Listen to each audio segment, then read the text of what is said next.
original piece of this amazing property, everything looks convincing nonetheless.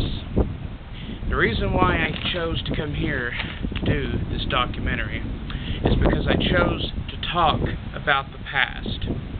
I've always been fascinated with pieces of the past that have been left behind for us to study in the future. I've always been fascinated with things that came from an era that I myself was not a part of, but I would not have minded experiencing. But this was not a good time in anyone's lives. Men died at this fort. This fort was built by the settlers in order to fight off the Cherokee Indians, because, as a matter of fact, the settlers had invaded the Cherokee Indians' territory. What really makes me absolutely sick is that the history books seem to glorify the fact that the European settlers came over here and absolutely obliterated the Native American Indians. We look upon it as goodness.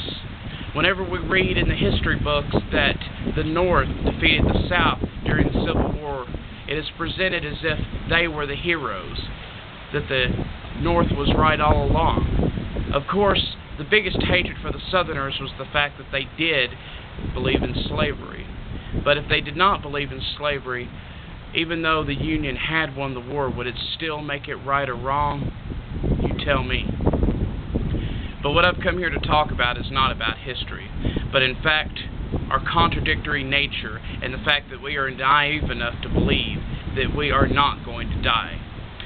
Deep down, all of us know that we're going to die, but we never actually think about it. We don't consider the fact that our days are numbered, and that if we do want to experience whatever it is that we want to experience in life, whatever it is that we want to accomplish, then we have to get on board and do it immediately. The other day, I was driving down the road. A car slammed on his brakes in front of me. Had I not been paying attention, I would have hit this car. But this was no ordinary car. As a matter of fact, it wasn't a car at all. It was a logging truck with logs sticking out the back of it.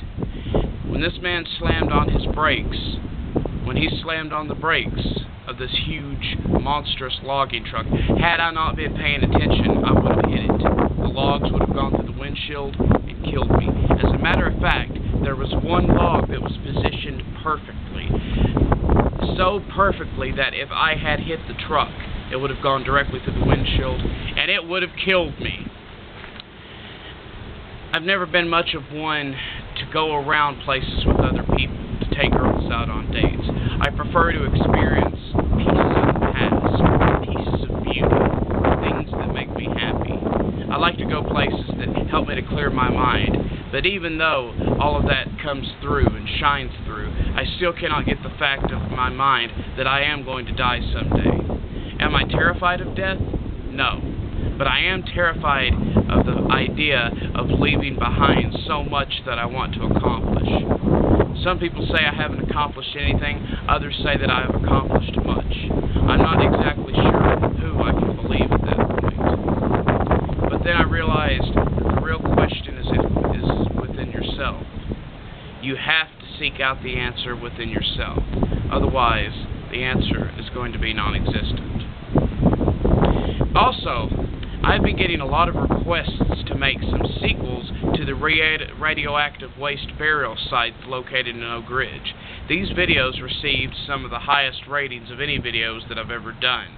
So I promise you, these videos will have sequels, sooner or later. Right now, I'm studying up on different radioactive burial sites, or at least that's what I believe they are. And I'm going to pick out a very good one to go and explore to the max. You may see me get arrested, you may see guns pointed at my face by armed governmental agents. But whatever the case, I am going to discover what is behind those closed roads. I'm not the kind of individual that will back down just because someone tries to tell me that their opinion is more important than mine. And that's another fact I wanted to let you people know. A fact, not an opinion, a fact. The fact is, your opinion matters just as much as anyone else's. I've never been to a psychiatrist in my life, although people recommend that I go. And you know why? Because I have a certain confidence in myself. I do not believe in paying some guy who thinks he knows everything money to sit there and listen to my problems that he could possibly not give a shit or less about, and then pay him even more money because he prescribed me medication or told me you're a nutcase, you're a fucking mentally retarded piece of shit, and you belong in a mental institution. I'm not going to listen to that gibberish. I'm not going to listen to that nonsense. And I suggest that you do not either, unless, of course, you are suffering from a major mental illness. Have confidence in yourself, and do not allow the majority to lobotomize your soul. This, in fact, is one of the 10 statements of the Visual Circle Church, because you have to have the power to go on!